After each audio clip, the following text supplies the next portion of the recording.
یہ واقعہ غلط ہے کہ کربلا میں شہداء کی شہادت پر نبی کی بیٹیاں روئی تھیں۔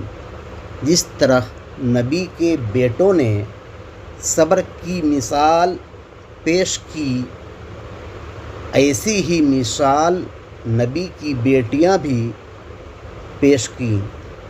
نظر کے سامنے شوہر بیٹوں اور بھائیوں کو شہید ہوتے دیکھیں مگر اف تک نہیں کی، اور کبھی بھی کربلا کی یاد میں نہیں روئیں، بلکہ انہوں نے امت مسلمہ کو پیغام دیں کہ اگر تم چاہتے ہو شہدائے کربلا کو ایصال ثواب کرنا تو کبھی بھی ظالم کو اپنا امام تسلیم نہ کرنا اور اس کا اجر ان کو ایصال کر دینا۔